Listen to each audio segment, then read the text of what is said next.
Hey, good evening, everyone, and welcome to our first night of our archaeology seminar. I'm glad that you're here, and kind of the rumor in the what's happening is there's people trying to say, where in the world do you find this church? Did anybody have a hard time finding it?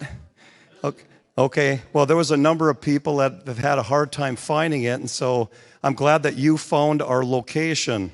So when I first came here years ago, I had to call the secretary and say, where in the world is this church? And they should have named it the church that nobody could find. So anyway, but I'm glad that you're here.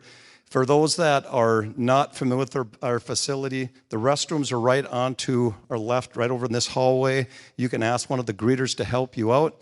And so that's one of the things that you can find out. And then following our little seminar tonight, and I didn't even ask our speaker, Pastor Tony, how long he would be presenting tonight, but following our service tonight, there's a little refreshment, things like that. If you like it across in the fellowship hall, if you want to stay for that. So just a couple of things for those that have not met me, and I know there's many, many faces that don't know who in the world I am. My name is Scott Time, and I'm one of the pastors on staff here, and I'm from the wonderful state of Minnesota, okay? Some people say, where in the world do you come from?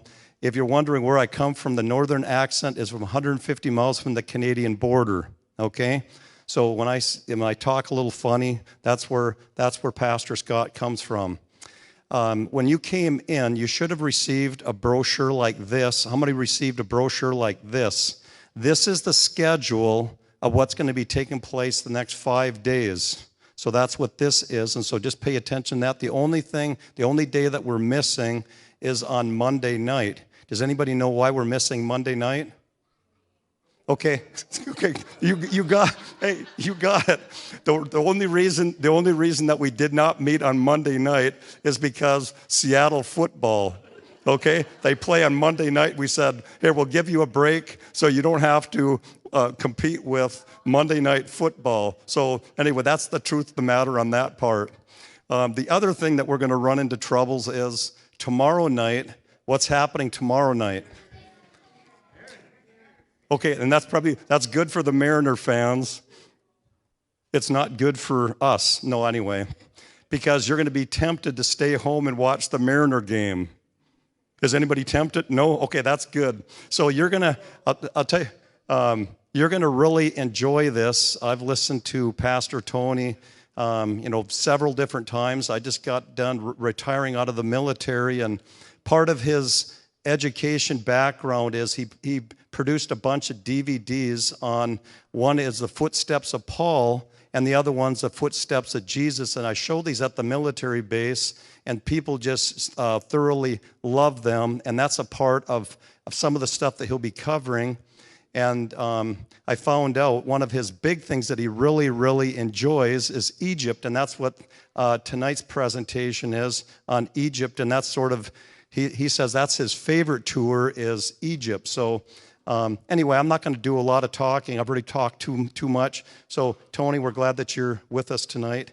And archaeology, it's an incredible study, and it helps you to believe in the authority of the Bible. So Tony, thank you for being here with us tonight. Well, thank you for having me. Yeah. So why don't we have a word of prayer, and then we'll begin. Okay. Let's bow our heads for a word of prayer. Father in heaven, I just want to thank you for this time that we can come together to study your holy history and this ancient historical landmarks in history. And I just pray that you'll be especially with Tony, give him energy and enthusiasm and excitement as he shares some of the things that he's learned over the years and how the Bible becomes real and how you become real. And so just bless our time together. And we thank you for his willingness to take time out of his busy schedule to be with us here in Tacoma. And so bless our time together. We love you, for we ask all these things in Jesus' name. Amen. Well, good evening.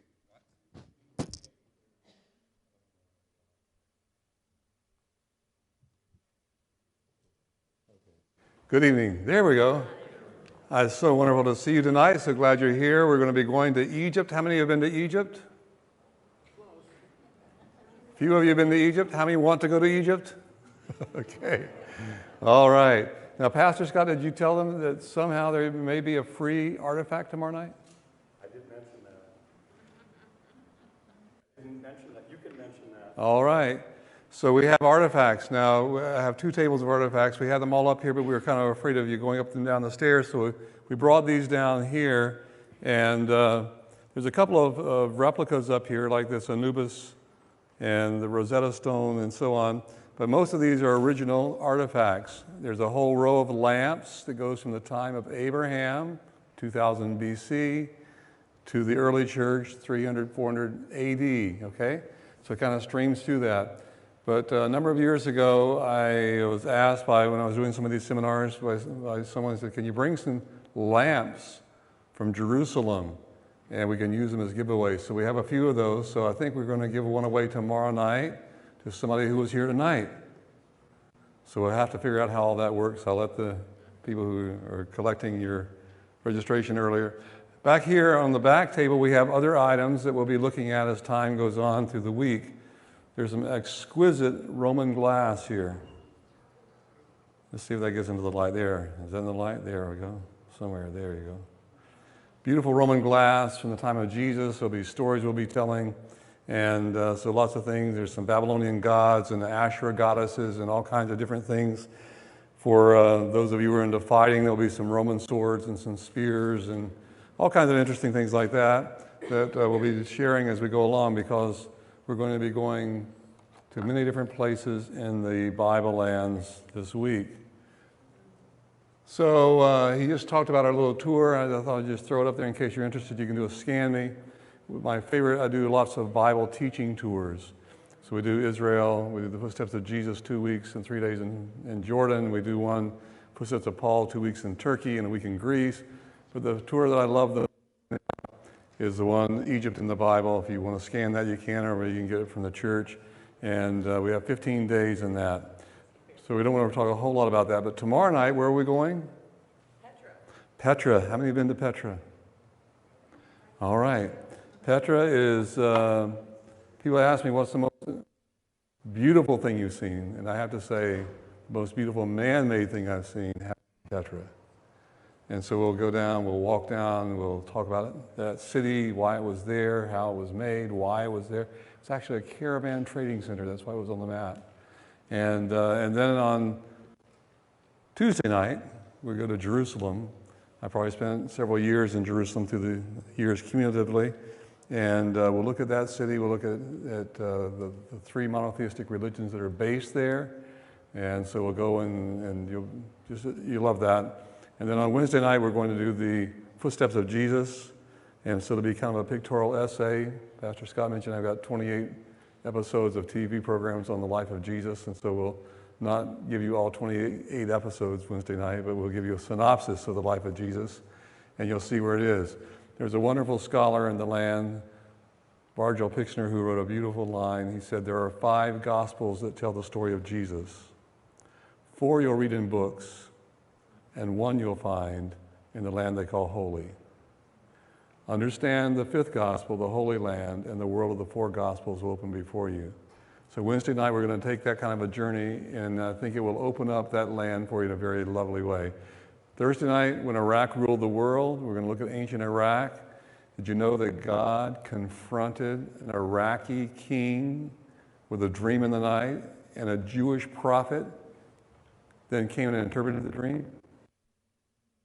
On Thursday night, fascinating, whenever I think about Saddam Hussein especially. But tonight we're going to do Egypt, so we want to look at that so much. Amazing discoveries in the land of the Nile. Egypt. The very name stirs our minds with wonder. Pyramids, Sphinx, mummies, Tutankhamun. Egypt seems to hold a spell over our imagination. What are the mysteries of its mystical powers? Why were they built? And by whom? Herodotus, that early world traveler, said, Egypt has wonders more, I got ahead of my slides here, we're trying to get all synced up. Egypt has wonders more in number than any other land, and works it has to show beyond expression great. Tonight I want to take you on a fascinating journey to watch this wonderful land of the pyramids and investigate the wonders that impressed Herodotus 2,500 years ago. But first I want to take you to Cairo. Cairo is situated on the edge of the desert with a population of over 20 million people.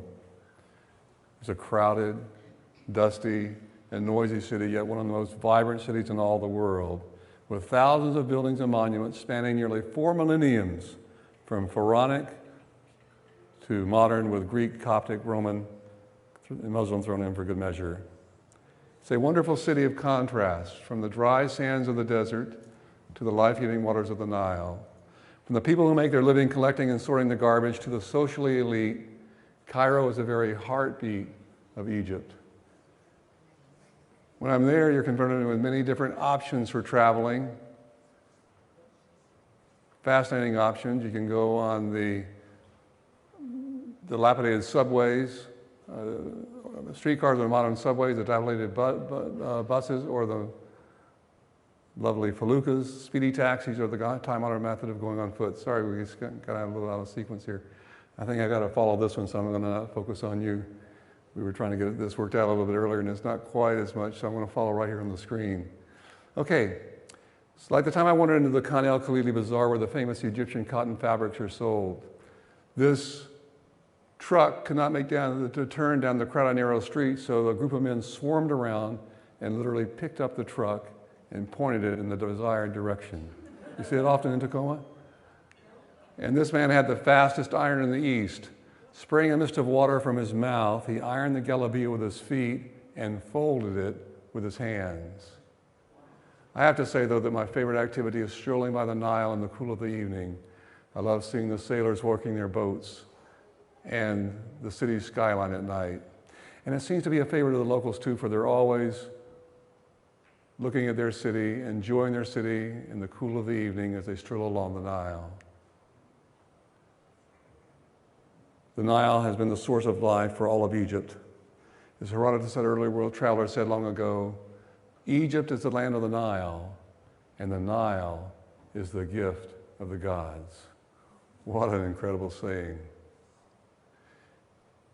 For over 4 millenniums, this river has nourished one of Earth's greatest civilizations. Indeed, Egypt's very existence is always dependent upon the Nile. You see, Egypt is a pure desert with a river running through it. Can you see the desert? That's the Sahara Desert. A river running through it. From the source in the mountainous rainforest of Central Africa, it snakes northward, flowing 4,350 miles, going from south to north. You can see as it's coming up, snaking through the desert, it comes to a delta area there in the north, about 150 miles wide. That's called Lower Egypt, even though it's in the north, because that's where the river flows out to the Mediterranean. Upper Egypt is going to be in the north. Fascinating, wonderful world based on the Nile. Egypt could actually be thought of as an island floating in the midst of the Sahara Desert. Its lengthy history eternally bound to its unique geography. It's bound by the Libyan Desert to the west, the Arabian Desert to the east, the Mediterranean to the sea to the north, and the great cataract at Aswan to the south. A cataract is a waterfall, and so it's called the Black Land. Throughout time, 99% of the people have lived on 1% of the land. Look at that rich farm. So the richest farmland in the entire world is here in the Nile Valley. Spectacular. It's called the Black Land, or Abyssinian Carpet. And here we can kind of see the life-sustaining Nile Valley. Varies in width from 1 to 15 miles. I actually shot that off of one of the cruises from our tours several years ago. And just phenomenal to see that little strip of green through the Sahara Desert. The line of demarcation is so distinct from this hot air balloon. You can see, you can go with one step from the black land of the valley to the red land of the Sahara Desert. Can you see that? It's that distinct, that distinct. Fascinating. Now here we're down in Aswan and we're sailing. We're going to go up to the Great Cataract. The cataract was formed by a ridge of granite lying across the Nile River. Here you can kind of see, now they've got a dam there today, but the water's still flowing. This prevented people from coming from interior Africa and attacking Egypt because they couldn't come with their boats because of the waterfalls, right? Here's the ridge of granite I was just talking about. It was lying across the Nile. And this is where they carved many of the great obelisks. Well, actually, all the granite for the obelisks and the tombs came from there. Now, the question would be, how would you do the granite when they don't have iron tools? They only have bronze tools. So how would you be able to do the granite? They used black diorite. You see that little round stone? Now, here's actually my wife and my daughter. My daughter is a pastor and was on one of my tours. And they're trying to chip the granite. The black diorite is harder than the red granite. Now, how would you like to be a slave in the sun with 120 degrees and no shade, chipping granite? I say that to say that the Israelites had it pretty easy in comparison, terrible, but in comparison, they were up on the Mediterranean with a nice sea breeze, working, making bricks out of water and mud, and so on. Now, I'm not saying it was easy for them, but it was easier than being down here doing that. That would be really, really tough. Now, here you can see how they chip the granite. Major process. And the interesting thing of this obelisk, it was the largest obelisk ever cut, but look what happened to it. Can you see it? It cracked. Yeah, it cracked. And so they had to abandon it. So it's called the unfinished obelisks. Now, here we can see some of the obelisks standing in Luxor. We can see this beautiful monument here with a beetle on the top of it. All these are created out of granite. We see the statues of pharaohs. We got a little tiny one down here out of granite. You can see these beautiful statues of the pharaohs, all made out of the granite from Aswan. Now, down in Aswan, there's a very interesting island. It's called Elephantine Island, kind of because of the elephant-like structure or rock that some people saw. And very fascinating. We're going to talk about that in just a moment. Here's actually one of the wonders of the world called the Aswan High Dam. This is an incredible dam that was built by the Russians and the Egyptians. And it created a lake, Lake Nasser, 6 miles wide, 310 miles long. There are crocodiles still there, by the way, and really great fishing, so they tell me. There were temples and tombs that had to be moved to get out of the water's edge. Most of the temples and tombs were destroyed. The Nubians had to be moved because all their land was being flooded. The great temple at Abu Simbel is a fascinating symbol of international cooperation. It was very, very unusual. It was built by Ramses the Great. Now, Ramses had monuments to his glory from Lebanon in the north to Nubia in the south, but he capped his reign with this monumental building here. It had to be moved 212 feet from its original place because of the flooding of the Nile. Quite an architectural engineering feat. Now, this was interesting because he built this tomb or this temple so that the sun would come in and light up these 4 gods 2 days a year. One on October 22nd, his birthday, and one on February 22nd, his coronation day. Now, it's interesting, we can see Ramses is here with a little headdress, and then we can see over on the right is Amun, and then Ra-Hor-Akhti, and then on the left is Ptah. Now, in the old days, you'd kind of slip in and you couldn't really take photos legally and so on, and you couldn't take videos, and so people would go in and they'd snap a picture like that, and the guard would come, it's $500. You give me your film, and then they have to give them $5 and so on. So today you can actually do it. Every time I kind of go in, I would snap pictures kind of on the sly, because I didn't often have the thing. And that guy on the left was always in the dark. You see he's in the dark? He's Ptah, the god of darkness. So Ramses designed it so that it would light up the 3 gods and leave this guy in the dark. By the way, those of you who kind of follow biblical things, when the Canaanites come down, they're a group called the Hyksos, who'll be ruling in the Delta, and they worship Baal or Baal because he's a Canaanite god, and they identify him with this god Ptah, the god of darkness. When they move this up, by the way, it doesn't now light up on the 22nd of October and the 22nd of February. It's 1 day difference because of the elevation, 212 feet above the original. Here's some pictures that are interesting. They can actually see they cut into over 1,000 jigsaw pieces. They molded a cliff to match the original, 212 feet above it, cut into 1,000 pieces, and then reassembled it there, and that's what we see today. And so if you look carefully, you can see where some of the things are cut. Now, here's my wife, Helen. She barely measures up to the crown of Ramses the Great. These statues are 65 feet tall. Fascinating. Now the dam created a lot of industry for Aswan. Aswan's like a little village versus Luxor and Cairo. I love to be spending time down there. It's just very relaxing. You can see the African influence more here. The Nubians have really kind of come to live here. Lots of grapefruit, wonderful mangoes. Whenever we were there with our tours, we enjoy that. And just a very relaxing city.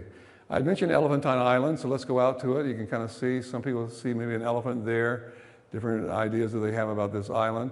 But what's fascinating out there, you want to go out to see this building. It's called the Nilometer. There was a temple there. And the waters of the Nile, you can see how the water's been up higher. The waters of the Nile would actually go into that building. So the priests would go down and they would be able to see how high the Nile had come up and predict the coming harvest. Now look at this. Here's some steps going down. So the priests would use that through the centuries and the millennia. And then down here, can you see the markings? The markings are actually used by the ancient Egyptians, by the Greeks, by the Romans, by the Coptics, and by the Muslims. And so they're using this to be able to predict their harvest. You might think that more water is good, but sometimes it's too much water. Sometimes it's too little water, and they use this to predict their harvest. And that reminds us of a story in the Bible, right? Because there's actually a what? A famine in the time of Joseph. There's many famines, by the way. There's many famines. But we'll get to that in a little bit. So here you can kind of see the markings. You can see some more modern markings here. All of the temples along the Nile, by the way, had these same things. So when you stop at various temples, Esna, you kind of see these Nilometers because they were trying to predict what the harvest would be. Now, when I first went out there, it was very interesting. There's a 5-star hotel there on the north, the Moabit today. You'd step across the little barrier and be back into a Nubian village.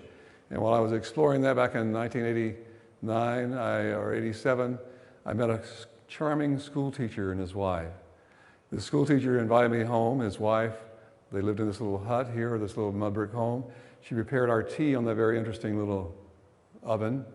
And it was very interesting. We were sitting there eating bread and sipping tea, and her mother and her sisters, they all came to the house, and you know what they were doing? Watching the daily soap opera. Some things don't change around the world, right? But just wonderful people, just so kind and so loving. Here we can kind of see sailing there as we're sailing along the Nile. It's perfect for river traffic. You see the wind, the prevailing wind from the north, it comes from the Mediterranean and goes down to the hot. That prevailing wind of the north lets you sail upwind. The current is flowing from the south to the north. The Nile goes north and south like this. It's a perfect environment, right? You can sail south, drift north. That's why Egypt was so great. Just really great. Now, this lady was going to disagree with me because she thought it wasn't going very easy. But that's kind of a tough world for women even today. Since the erection of the Great Aswan High Dam, the Nile no longer floods the land of Egypt, but life is still just as dependent upon it today as it has been throughout the centuries. Here we can kind of see some of the older ways they were doing the water in the old days, but here we're down. The people still have to get all their water from the Nile, for basically it never rains there. Now this is Aswan, but I'm going to tell you a story about Luxor.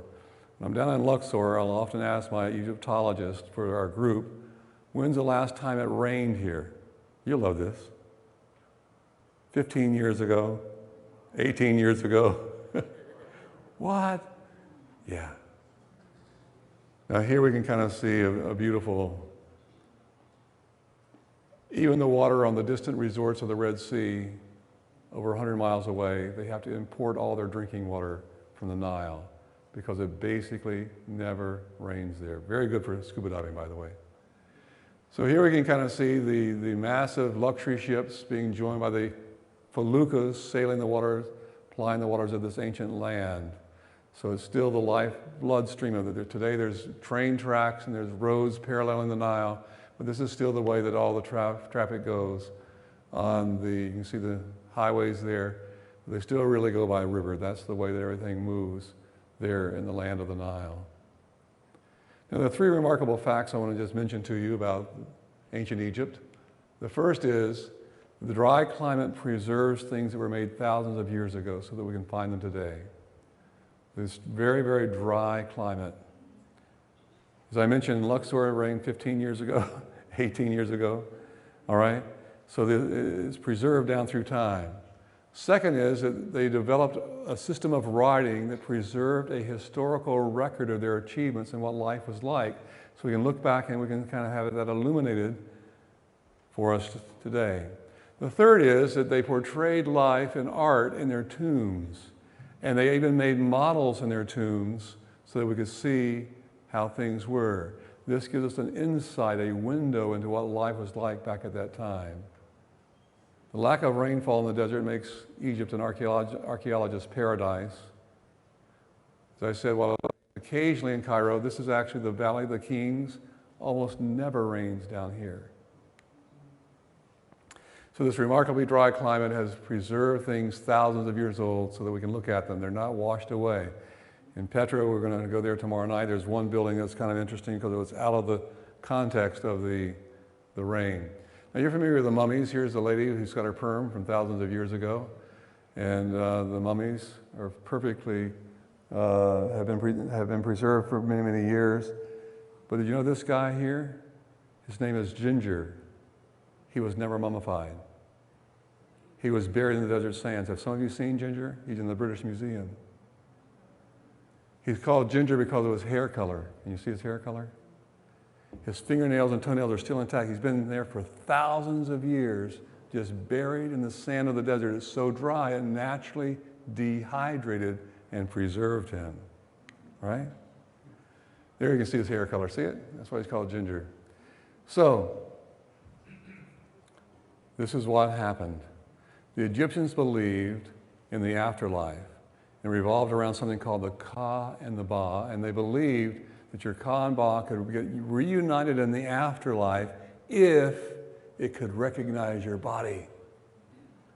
So it became imperative to be able to preserve your body in such a way that they could see your body and get reconnected. Understand? So as long as you were a poor person like Ginger and being buried in the desert sand, you had no problem. But when the rich people began to make a lot more money and the nobility began to make a lot more money, they began to dig down and have tombs. So they began to put their tombs down under the ground. That's my son. He's now in his 40s, but he was 10 years old at that time. And they go down into the tombs. And what happened when you put the bodies down into the tombs, down under the ground, what happened to the body? They naturally decayed. That was a theological problem because now the Ka and the Ba couldn't get reunited in the afterlife. And so here we can kind of see something from King Tut's tomb, and we can kind of see them trying to go into the afterlife, and they can't recognize each other, so that was a problem. So they developed the practice of mummification.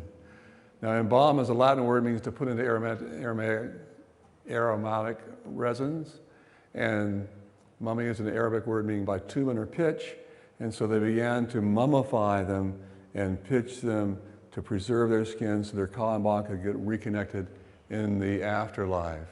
Now, we don't have a lot of understanding about this, but we do know that they pulled the brain out through the nose by the means of an iron hook, according to Herodotus. See, the guy's nose is broken there. And then they would actually cut the organs out and put them into these 4 jars. They're called canopic jars because they were stored at a place called Canops, which was one of the branches of the Nile River. And here we can kind of see a picture of that. And then after they would actually wrap them in natron for 40 days, and they had, after the 40 days of drying you out, there was a ceremony at the end called the 70-day ceremony, and they would come, and you can kind of see the one guy's got a little like cane. He's maybe there's a, I don't want to do something really, I did something really weird. Here you can kind of see the little cane thing. At the end of the 7 days, he's opening the mouth so they can get reconnected between the Ka and the Ba, right? So it all works pretty good. Now, the development of writing is interesting. So tourists have been coming to Egypt for thousands and thousands of years. When Herodotus went there, they were still understanding many of these hieroglyphs and so on. But when Napoleon came to Egypt and invaded Egypt, they looked in vain trying to understand this writing and what was going on. They couldn't understand it. All the same writing that Herodotus understood. So Napoleon said, "Soldiers of France, 4,000 years of history looked down upon you," but they couldn't read it. They had no idea what it was saying. very interesting to try and see how people were trying to decipher what it was like and so on. It's very, very odd. They had no really idea at all. So all these temples and writing and so on, they looked in vain, the French explorers. They didn't know. The British, the same thing. They came. They could see all this, but what did it mean? It was just strange, mystical. You can see how they're carved into the granite. Now here's the one that's actually an obelisk, and you can see the deep, deep carving. When you look at this Rosetta Stone we have, it's a scale model, 25% of the original. These are very, very big. So something very unusual happened. There were anciently 7 branches of the Nile. For those of you who are Bible studiers, the easternmost branch is called the Pelusiac branch, because that's going to Canaan. Westernmost branch is called Canops. And the second, today there's only 2 branches. There's one branch called the Rosetta branch and one branch called the Taionic branch, okay? So here is Rosetta branch. It's called Rashid today. That's actually the town of Rashid. French is Rosetta. So 2 major branches in modern times, and the French are occupying Egypt. They're kind of pilfering things out of Egypt, got it? And the British decide they want Egypt. And so here's a temple at Fort Julian in the Rosetta branch of the Nile. I don't know if this works with a pointer, so I'm not going to do it, but if you look at that stone in the middle, see the old stones over here? This is the delta. There are no stones in the delta naturally. 1/4 inch of topsoil every year was deposited from the Nile flood. They call it the inundation, blah, right? Not just a flood, an inundation. Huge wall of water coming down, right? 1/4 inch of topsoil every year. It was so rich that you didn't have to irrigate your land. You plant your seed and we just go right on through to harvest. Most wonderful farmland in the world. Now, no stones, so the British are coming. The French are in their fort. By the way, I never read this anywhere until I went to this fort. I was with a scholar, William Shea, and I said, I want to go up there. We got a couple extra days of the Explorer car, and I want to go up there and look at that. He went with me, and we got up there, and I discovered this story. They were actually trying to fortify the walls of this fort to make it thicker for the English cannonballs not to go through. They're grabbing whatever stones they can get from all around, and they're plugging them. Can you see that one that's got hieroglyphs on it? They're plugging it into the hole. One of the stones they found had 3 bands of writing on it. They didn't know what it meant, but it was like 4 feet high and 3 feet wide, and it was very thick. It was out of basalt. They put it on the side because it was too important to have a cannonball go through it. That's called the Rosetta Stone. Okay, so the top level, can you see the 3 bands of writing? Hieroglyphs, cursive hieroglyphs called Demotic, and down at the bottom, Greek. So we have a trilingual inscription, right? They were hoping they all told the same story. This becomes the key for deciphering the hieroglyphs, okay? Simple story, not very important. It's from Ptolemy the Fourth in 196 BC. Not very important, but it became the key to deciphering the hieroglyphs, right? Hieroglyphs, Demotic, Greek. 24, they made a copy of it. 24 years later, this guy, Jean-Francois Champollion, broke into the silent world of Pharaonic writing. Now, Pharaonic writing was complicated because there were 2,500 signs. Hieroglyphs was a pure picture writing. If I wanted to write bee leaf, I would draw a picture of a bee and a leaf. That's why 2,000, can you imagine to be literate, 2,500 signs? So he was able to, they put squeezes of this and they sent it all around, and ultimately he's the one who deciphered the hieroglyphs and opened the world of Pharaonic writing. Now it's very interesting. Here's the question. Today it's in the British Museum. So let me ask this question. Who won the naval battle? All right. So now all of a sudden the Pharaonic world starts opening. All these temples and tombs start telling their stories. We can actually see in the tombs and read these stories, and it's fascinating what is opening up. Now, we want to go on and look at mastabas. I've got a little replica here that I bought in Egypt last fall, and it's a pretty, you got a little broken coming here.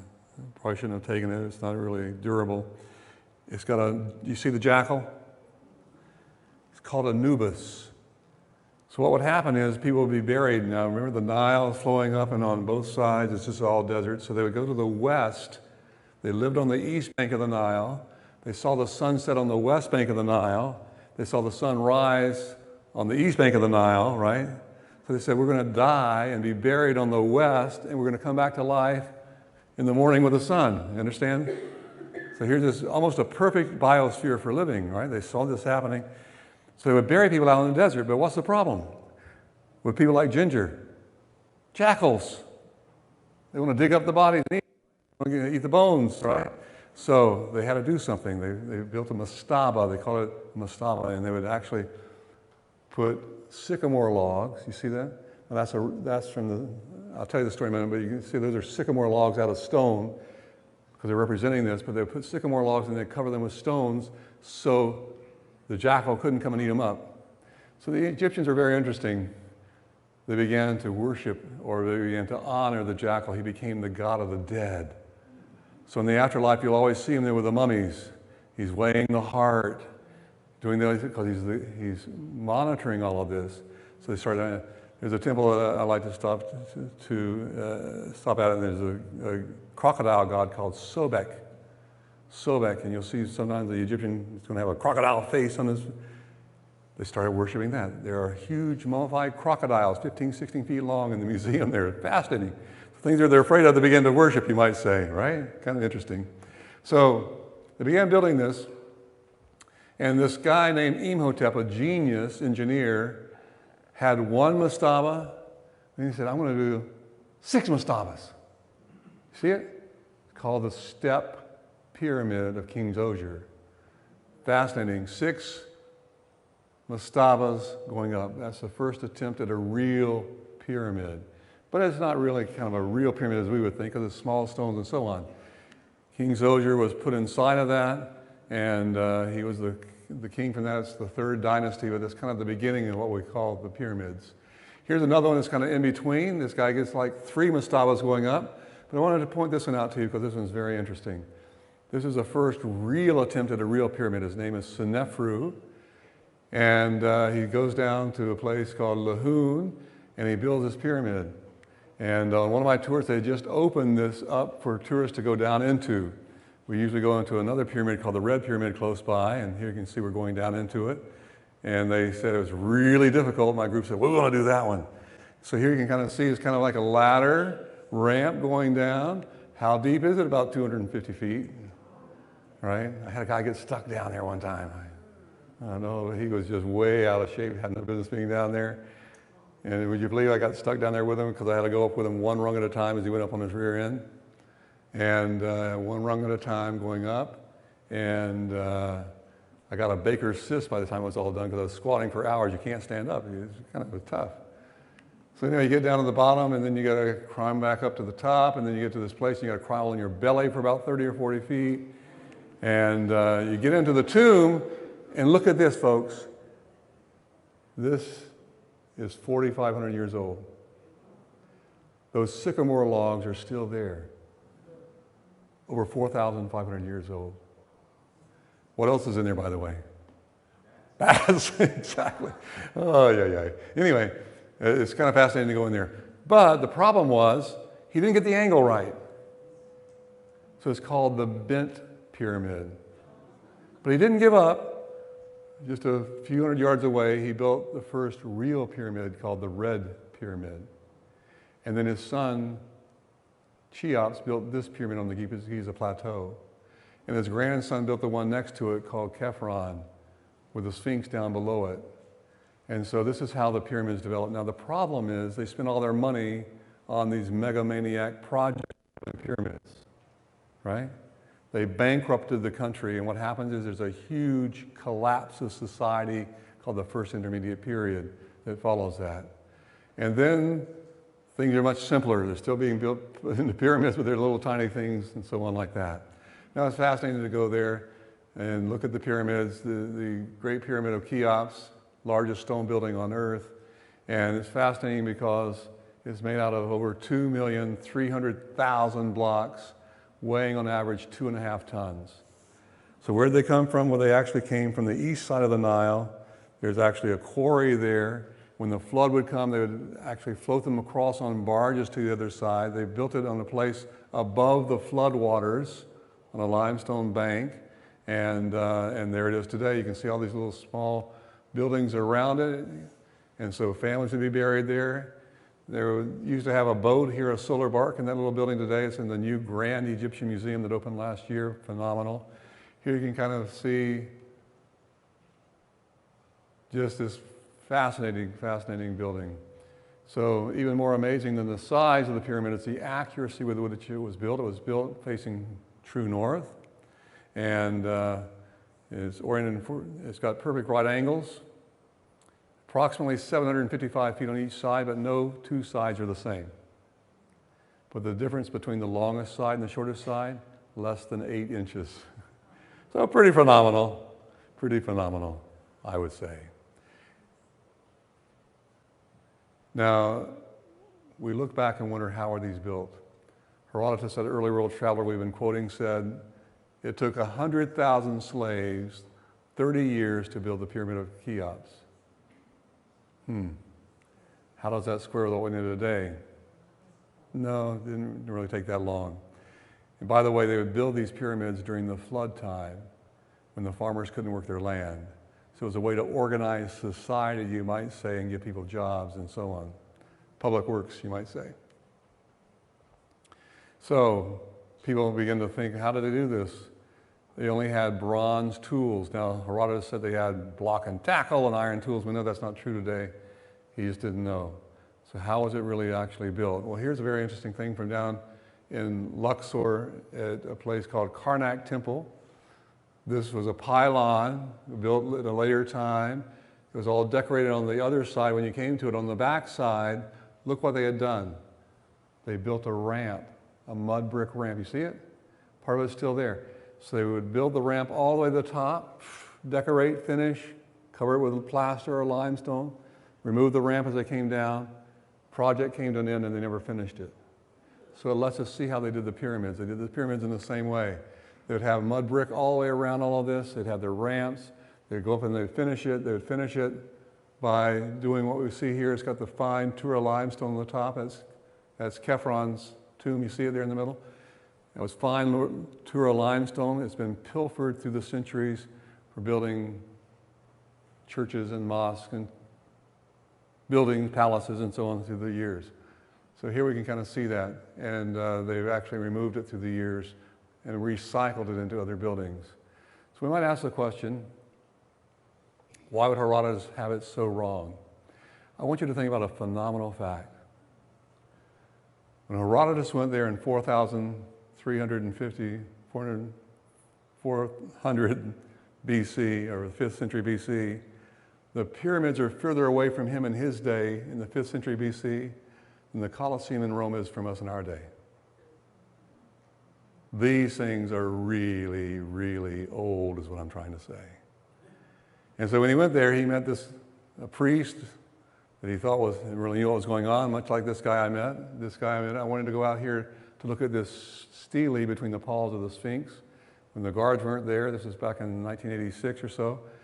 Fascinating story, I'm going to tell you about this in a moment, but I met this guy and he said, if you come back tomorrow, I'll take you in to a secret meditation chamber if you come at 3 o'clock in the morning inside the Sphinx.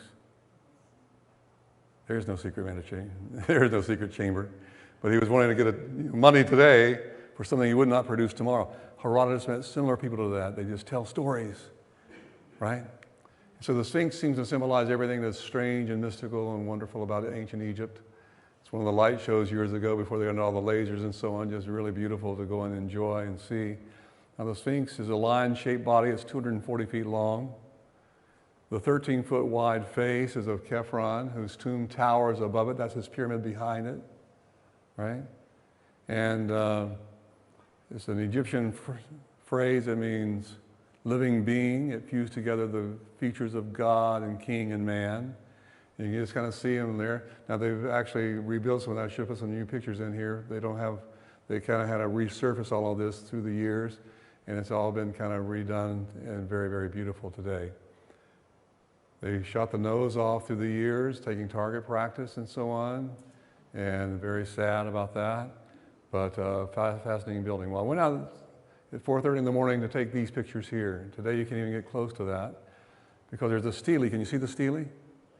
The stele is by a guy named Tutmosis IV. Now, Tutmosis IV is interesting because he's not the oldest son. He's the second son. And so he goes out and he goes to sleep. And so I want to just read you a little bit about what it says here on this tablet. On one such day, it so happened that the king's son, Tutmosis, had come hunting at noon, and afterwards resting in the shadow of the great God, this great God, sleep seized him, and he found the majestic deity speaking to him, as a father speaks to his child. Look at me, Tutmosis, my son. I'm your father in the horizon. What had happened? The sand of the desert had covered him up. Right? Okay, well, let's go on. I promise what is my gift, earthly rule at the head of all the living, seated on the throne of the earth God. You will wear the white crown and the red crown. All the territory in which the eye of the sun rests will be yours. That's white crown, red crown, right? North and South Egypt, right? Upper and Lower Egypt. Yours the food of the two lands, great tribute and long life. To you I turn my face and heart for protection, since I am sick in all my limbs. The sands of this holy place have covered me. So what does he do? He clears the sand, and he becomes Pharaoh, even though he's the second son. You know what happened to his older brother? 10th plague. His father is the Pharaoh of the Exodus, Amenhotep II. Fascinating. Well, let's go on. We investigated the pyramids, how they were built, but why do they spend so much money doing this? Why do they invest all their resources trying to do this? Why expend all this money to do that? Huge mounds of stone were tombs for the pharaohs. All this was a place for the pharaoh to rest, right? And to be protected. Now, during the New Kingdom, they go down to Luxor in the south, and they begin tunneling into the West Bank to hide their pharaohs there, because what was happening? These tombs were all in the West Bank, as I said, but they also were advertising where the pharaohs were buried. And there's incredible wealth there. And so all these were robbed. So they come down to Luxor after that, and they start hiding them 1,000 years later in the West Bank at Luxor for protection against thieves. Only one tomb has come down from that time, intact. Here he is. By the way, he's still in the tomb there. What's his name? Some of you told me you saw him in Seattle a while back. His artifact. Tutankhamun. Original name was Tutankhamun. That's a different story. His father was Akhenaten, the monotheistic god. By the way, I'm just going to throw this in. It's not in your study guide or your paper or anything, but can you imagine the Exodus and how it would shake the confidence of the Egyptians? And so after the Exodus, there's an event that happens of a monotheistic king named Akhenaten. He worshiped the Atan, one god, hands reaching down from the sun's rays to touch the earth. He becomes a monotheist. Doesn't last very long. His son is Tutankhamun, and then ultimately the priest make him switch back to Tutankhamun, the sun god Ra, and not the Atan god. Anyway, sorry to get into that, but I get excited about it. Anyway,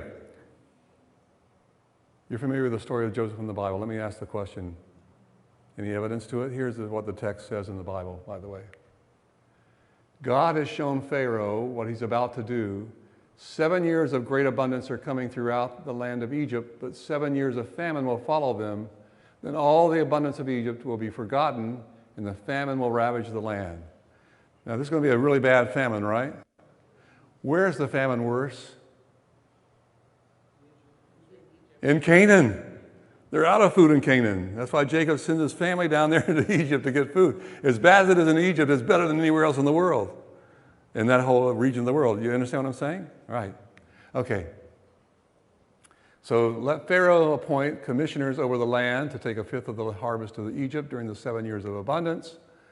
They should collect all the food of these good years that are coming and store up the grain under the authority of Pharaoh to be kept in the cities for food.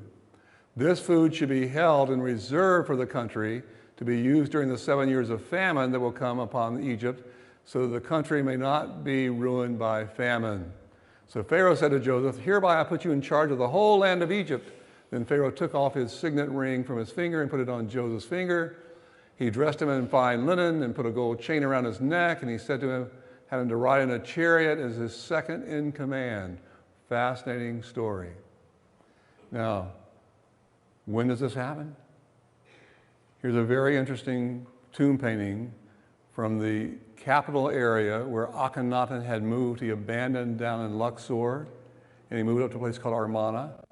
There's a tomb here called Beni Hassan, and look what's in that tomb. This guy was in charge of the border. All right? People are coming from Canaan. These are Canaanites. See how they're dressed? Their little beards. See their kind of yellow hair, their yellow skin. They're not dark. By the way, look at this guy with this coat here. He's the sheikh. They're doing animals. The Egyptians don't like animals. They're farmers. They've got the best farmland in the world. People in Canaan, they don't have much land. They don't have much rain, so they're taking care of goats and sheep and things like that. This guy here, by the way, is a sheikh. What kind of a coat does he have? A multicolored coat. What did Joseph have? You say a coat of many colors. A multicolored coat. They thought Jacob was going to make Joseph the sheikh of the family. That's why they turned on him. And here you can see this. So here they're coming down. These Canaanites are coming down into the land. We know it's not Jacob, but it's basically the same time period as Jacob coming down. We know what their names are, so when it's not Jacob. But they're coming down at that time, and it shows us this movement of people coming down into Egypt during that famine. Very fascinating, 19th century. So down in Aswan, they found a very interesting text. Most of the stuff in Lower Egypt, remember Lower Egypt's in the north? There's rain up there, there's flooding up there, so really no papyrus has survived. That's where Goshen is. Down in the south, in Upper Egypt, at Aswan, there's a fascinating inscription that parallels the story. Can't say it is the story, but look at this. I collected corn, I was watchful in time of sowing, and when famine arose lasting many years, I distributed corn. The Nile has not overflowed for a period of 7 years. Wow. Herbage fails, the storehouses were built, all that was in them has been consumed. We can't say that's the story of Joseph, but it parallels the story of Joseph, right? Now, Bible chronology puts Joseph during Sennacherib II. Sennacherib II. He's buried in this pyramid here at a place called Lahun. 12th dynasty, Middle Kingdom. So remember I said there was an old kingdom that did the pyramids. They spent all their money doing that, and it collapses. And then this Middle Kingdom emerges, and they're really powerful and really strong. And they run for a while, and things kind of get deteriorated again. And these Hyksos come down and take over the Delta. That's the second intermediate period.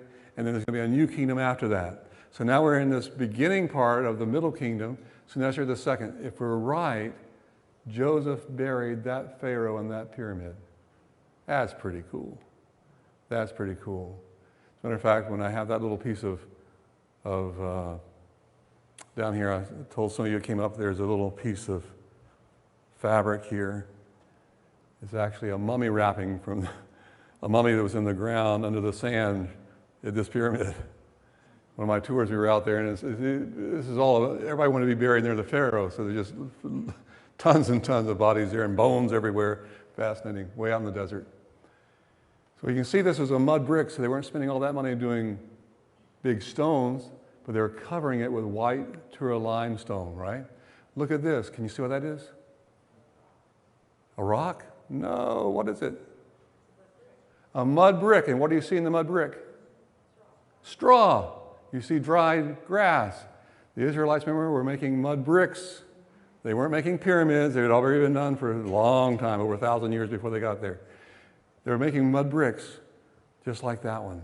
So this whole thing was made out of mud bricks. So we have the story of Joseph as the Bible tells it. If you know a famine is coming, what do you do if you're really smart? You store land. But if you're really smart, what do? You put more land under cultivation for the future, right? To prevent against famine. I want to show you something fascinating. Now, let's see if I can go back. Oh, no. No. Got a complicated system here. There.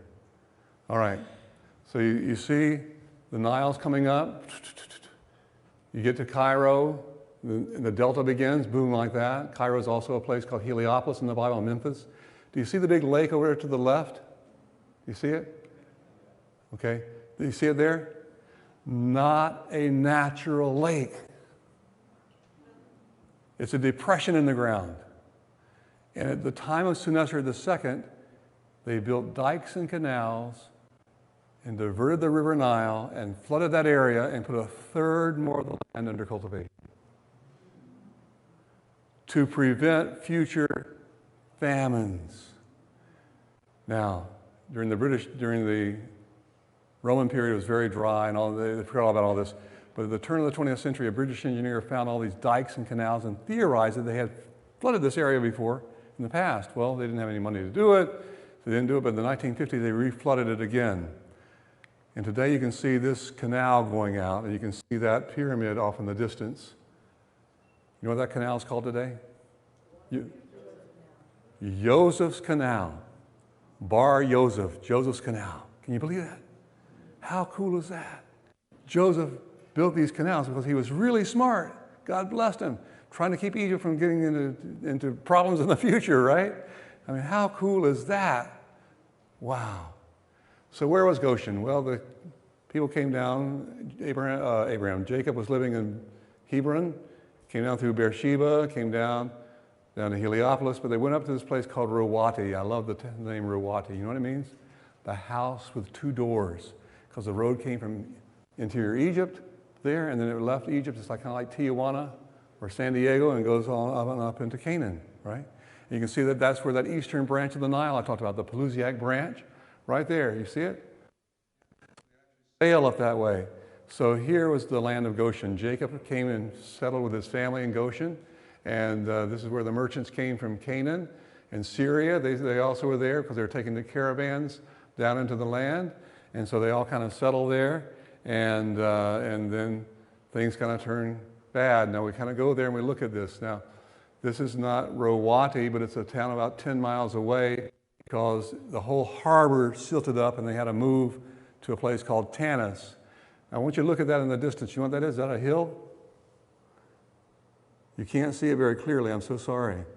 It's not a hill. It's mud bricks.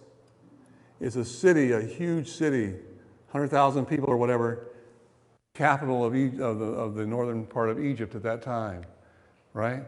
And so you said, but Tony, there were no rocks here.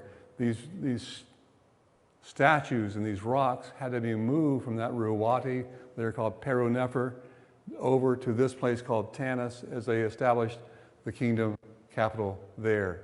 And so there we can kind of see that. You can see the inscriptions there. Now here's another mud brick. You can see all that was made out of mud bricks. What was the job of the Israelites? To make mud bricks, because they're in the delta region and it's flooding and it's washing everything out, and so they have to constantly replenish all of this. Well, these guys, these foreign rulers from Canaan came down, and they had the horse-drawn chariot, and they had the compound bow. As I said earlier, the Egyptians had no natural enemies because they were enslaved by deserts and cataracts and the sea.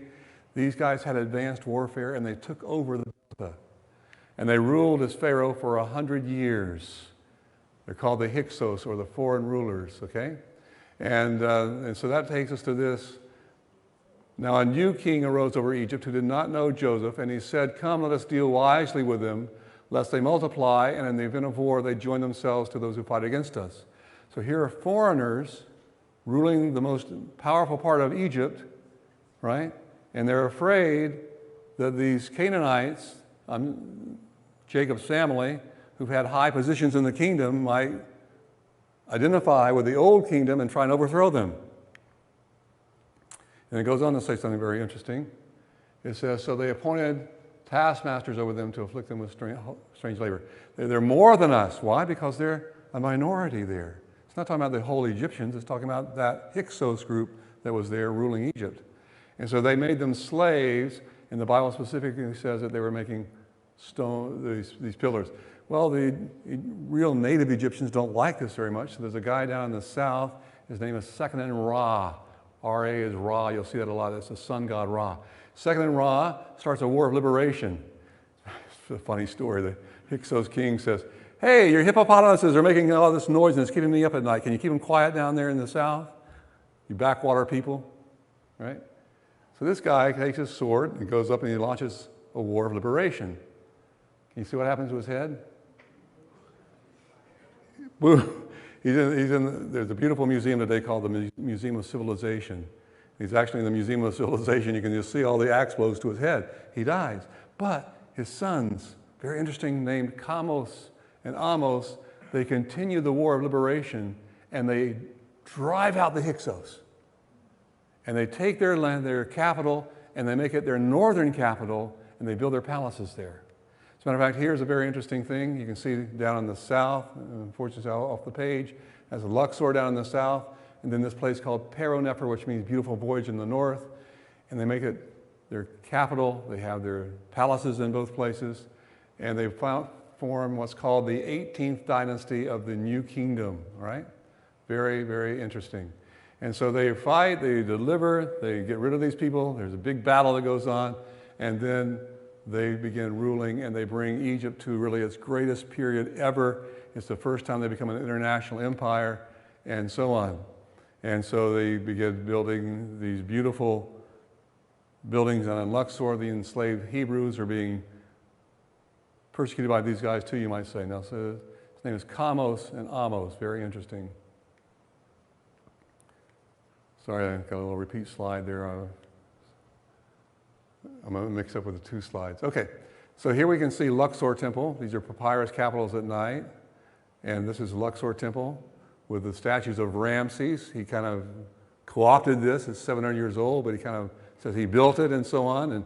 But these incredible statues, they look like they've been poured from the same mold, even though they're out of granite. He put these obelisks there. Now, one today is still there, and one's decorating Paris. And there's one in Paris by the Louvre. These are the papyrus capitals that are closed, and then the lotus flowers that are open at Luxor Temple. The Luxor Temple is a small temple. This is Karnak Temple, the world's largest temple, outdoor temple. And you can kind of see walking in. That's Amun-Ra, the sun god, as you're walking by all these rams. And you walk into it, and it's just phenomenal. These capitals there, you can see the capitals, large enough for 200 people to stand on each one. Incredible, and they're still standing there. Look at the colors that are still there. Just phenomenal, these huge beams. The sacred lake on the back was all about the idea of the dung beetle was a source of new life and resurrection. We can see the color still in these lotus flowers here, just very, very beautiful. Now, I wanted to point out to you this statue here. The one was just there and the one on the left. Made by Queen Hatshepsut, the mystery woman of ancient Egypt. Now here we can kind of see this scarab beetle, it's the dung beetle. They would put their eggs into the dung, they'd roll it, and then the eggs would hatch in the morning, and it kind of became a symbol of resurrection. So the Egyptians have all these dung beetles everywhere, wore them as jewelry, as amulets on their neck. But there's a lady who built the tallest obelisk. She actually had the unfinished obelisk. She built this to be buried in. It's called Deir el-Bahari, the mortuary temple of Hatshepsut, the mystery woman, the queen of ancient Egypt. You can kind of see this place. And so she built this for a place.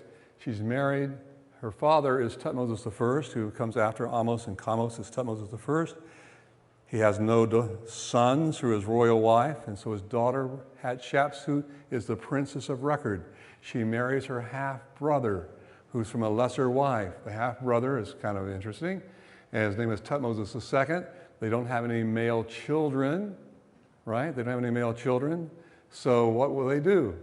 Well, time passes, and he has a son that's called Tutmosis III from a less royal wife. And when Tutmosis II dies, they crown the boy king. He's 8 years old, Tutmosis III. And so he co-rules with his stepmother aunt until she decides she's had enough, and she throws him off and becomes the sole pharaoh for 25 years. Powerful woman. Powerful woman. Unfortunately, her reliefs have all been chiseled out. Can you see it? Look at that. Somebody hated her so much, went through and chiseled out all the references to her, all of her images through all these different places. Who would hate her that much? As a matter of fact, here is her father over here on the right. His obelisk is shorter than hers, and he couldn't take it down because he destroyed Karnak Temple. You know what he did? He built a building around it so you couldn't see it. And when you look carefully, you can actually see where the shadows are on the building. Fascinating, fascinating. So what was going on with this guy? He couldn't bring it down without destroying it. He hated her because he had been put aside for 25 years as Pharaoh. And so he wanted to get rid of her. The worst thing you could do to your enemy is not to kill them, but to destroy their mummy. All the mummies of this period of time were found except for hers. Now, there's an Egyptology that thinks they might have found it linked to some molar, but I'm not sure about that at all. Here's the key. In the 480th year, after the Israelites had come out of Egypt, in the 4th year of Solomon's reign over Israel, he began to build the temple of the Lord. So here we have some dating, right? Exodus is 480 years before the temple is built. The temple was built in 966 BC. Takes us to 1446 BC. That would be when the Exodus would be. Moses would have gone to Midian 40 years earlier. Got it? Yes, when this is all taking place? During the time of Princess Hatshepsut. And so those Tutmosis I would be the one who made the decree to kill all the male babies, throw them in the river. Jochebed and Amram, they follow the letter of the law. They throw the baby in the river. They first put him into a basket made out of pitch so it would float. They put it strategically where the Princess Hatshepsut would come to do her ritual baths, and she sees it. And she says, "This is a gift from the Nile god Habi." And she takes Moses, which means born of, as her son, a gift from the Nile god Habi. Now, I want you to see this time. Moses means born of. Amos, remember that we said that earlier? Born of the moon god Ah. Kamos, born of the deified soul Ka. Tutmos, born of the scribal god Tut, Jehudi. Ramos, we call him Ramses, born of the sun god Ra. So our Moses is probably called Habi Moses, born of the Nile god Habi, and he probably dropped the reference to the Nile god when he followed the true God. Make sense? He's born at this very time in this dynasty. Now, can you imagine Hatshepsut, the princess? She's adopting this. Do you believe that story? If she's adopting that child as her own, she's going to educate him to be a royal in every way, don't you think? You think Jochebed's going to live in a hovel somewhere? Probably on the palace ground in an apartment somewhere, don't you think? If it's really true, he's going to be my son. This is the greatest empire on earth at the time. Probably treated me well. Moses grows up. He's educated in every way to take his role as the leader of Egypt. He's educated every way and to take his role as that. But somehow, something stirs in him. He begins thinking about or discovering in some way his roots. Not sure how it all played out, but somehow he discovers his roots. And he decides that the true God that his mother Jochebed worshipped, he's going to honor that God and he's going to fight to liberate his people. And it doesn't go so well. You know the story. He has to flee out to Midian for 40 years, and he's out there. And so his stepbrother, Tutmosis III, becomes the Pharaoh of record during this period of time. He's the guy who goes and chisels out all the references to Hatshepsut. As I said, all the mummies are found. Hers is the exception. She built this place for her funeral. They couldn't find her mummy there. Incredible. He scratched out all the references. Here's Tutmosis III, his war chariot. Look at this. Still surviving down to this day. He dies, and God calls Moses to leave Midian and go back to the land. And notice what happens when he gets to the land. And the second son of Moses III, Amenhotep II, who is the Lord, or that I should obey him and let Israel go? I do not know the Lord, and I will not let Israel go. What a boast. I hear him saying, Uncle Moses, you had your choice, you had your opportunity, and you blew it, and you're done, and I'm the ruler of the whole earth now, right? Notice the penetrating insight that the writer of the book of Hebrews has in Hebrews chapter 11, verse 24. When Moses had grown up, he refused to be known as the son of Pharaoh's daughter. He regarded disgrace for the sake of the Messiah as of greater value than the treasures of Egypt because he was looking ahead to his reward. What? Why does he leave? He's looking ahead to his reward. If he would have stayed, what kind of reward would he have had? Incredible funeral, right? All these things would have been fabulous, right? If he'd have been a humble, pliable student, look, he could have a burial like Tut had, and Tut was like an 18-year-old kid. He could have had all this kind of stuff would have been going on. Why does he choose? He's looking ahead to his reward. Only one tomb from that time has come down intact. I want to take you down and look at that. Only one tomb, discovered in 1922 by Howard Carter and his patron Lord Carnarvon. They've been digging the Valley of the Kings. This is actually going up to Tutmosis III's tomb. They've been digging down, looking for things. And they were ready to give up, but they found, after 8 years, ready to give up. 3 days into the season, though, they find a sealed tomb. A sealed doorway. On November 26th, well, Carter has to call for Carnarvon to come because he's a sponsor. He comes from England. They get there. On November 26th, they find the lower door had been breached. They open it. Carter peers in through a small hole, right? Can you imagine?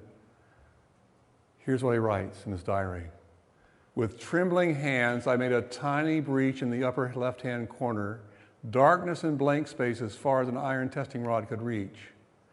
Candle tests were applied as a precaution against possible foul gases, and then widening the hole a little, I inserted the candle to peer in. Lord Carnarvon standing anxiously beside me to hear the verdict. At first I could see nothing, the hot air escaping from the chamber causing the candle flame to flicker. But presently, as my eyes grew accustomed to the light, details of the room within emerged slowly from the mist, strange animals, statues, and gold, everywhere the glint of gold. For the moment, in eternity, it must have seemed to the others standing by, I was struck dumb with amazement. And when Lord Carnarvon, unable to stand the suspense any longer, inquired anxiously, "Can you see anything?" It was all I could do to get out the words, "Yes, wonderful things." Can you imagine? Isn't that exciting? Wow, first time. There, the only tomb we've ever found really intact. He looked in and he saw the anteroom that had been kind of entered by thieves but left in disarray in the past. And looking at all these things, it's just incredible. He can't believe it. Soon additional rooms were opened, filled with artifacts, filled with different things that were needed for the future life of the king. No one could comprehend the staggering wealth and the incredible objects of beauty that were found during this time. It yielded undreamed of treasures. A life-size statue of King Tut, mason rod in hand. The black symbolized identity with the afterlife, the black bitumen on the statue we can see here. They're guarding the tomb out of gold. Look at this, just fabulous. Rod and mace in hand, again, as I said. And then the death mask reveals the handsome features of the boy king who he only ruled a few years and died at 18 years of age, probably killed by the high priest who became Pharaoh. Look at the beautiful features. You can see the beard under his chin. He's identified one with the god of Osiris. You see the cobra and you can see the vulture, symbols of Upper and Lower Egypt.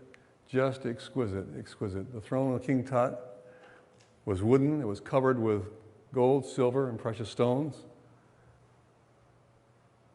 And it went off a little too quick, but anyway, here's something very interesting. You see the footstool? On one side are Asiatics, on the other side are Nubians.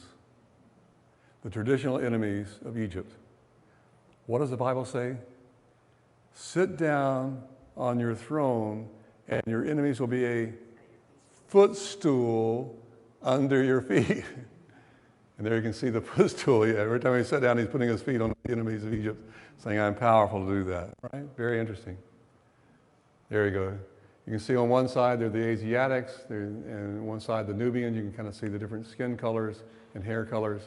And so these were just fabulous. A nest of 7 coffins, one being 22 karat gold, weighing over 200 pounds. Just incredible what we see that were found here as Carter took all this apart and excavated it, and just a phenomenal experience.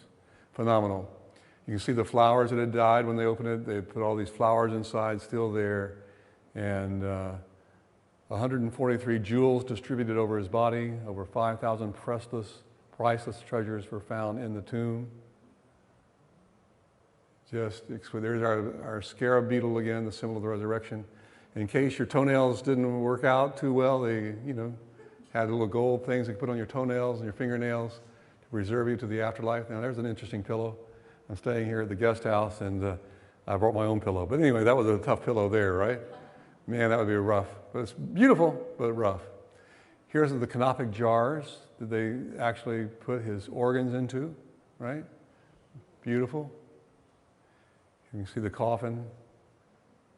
Moses turned away from a burial like this, preferring a different reward. Why would anyone turn away from a burial like that? Doesn't make sense, does it? This is from King Tut's tomb. You can actually see the priest over there on the right. My slide didn't stay very long. He had the leopard skin on. They're opening his mouth. But Moses realized that this whole idea of the Ka and the Ba that we see here, of these little heads on the birds, Ka and the Ba was really just a myth invented by the priest to perpetuate their influence and make their money and control over Egypt. He heard the story about the true God from his mother and her family, and he rejected the God of Egypt, choosing this reward. Now, here's a very interesting picture. Tut's still in his tomb today. They put him back into the tomb in Luxor and Thebes on the west bank of the Nile. And when you go there, you can actually go down into his tomb. I shot that picture not last fall. You see him still there. They put him back into his place, which is, I think, very, very cool that he's there. Moses encountered the true God, Yahweh, the God of the Hebrews, and he chose to believe that that story was true and the story of Egypt was false. And so he made his choice to leave Egypt. I believe that the words of the 49th Psalm summarize the choice that Moses made and why he made it. Let's just read it here. Do not be overawed when a man grows rich, when the splendor of his house increases, for he'll take nothing with him when he dies. Though while he lived, he counted himself blessed, he will join the generation of his fathers who will never see the light of life. For all can see that wise men die and leave their wealth to others. Their tombs will remain their houses forever. Tut's still in his house, right? But God will redeem my life from the grave. He will surely take me to himself. That's why he chose to reject the treasures of Egypt for a different reward he believed he would receive from the God of the Hebrews. Let's pray together.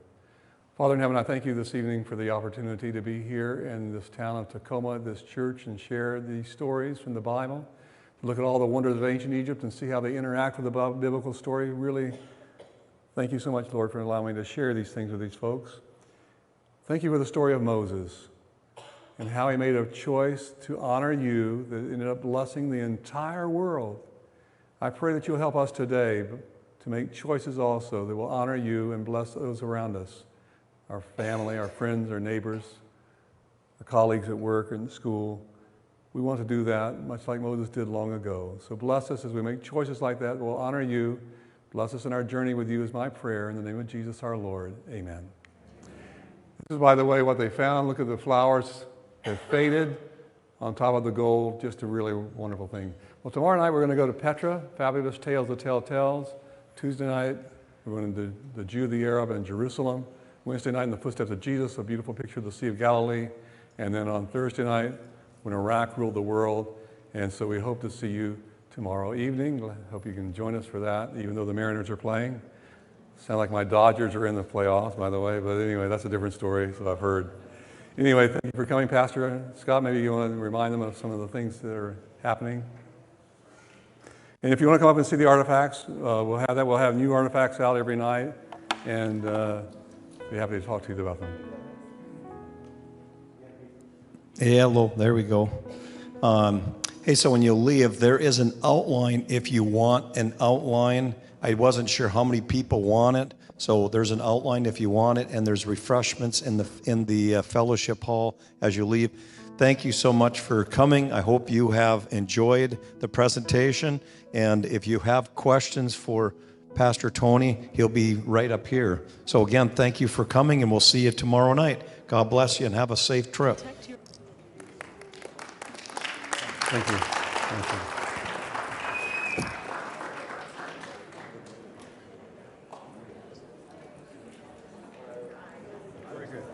Thank you. Glad you enjoyed it. Yes.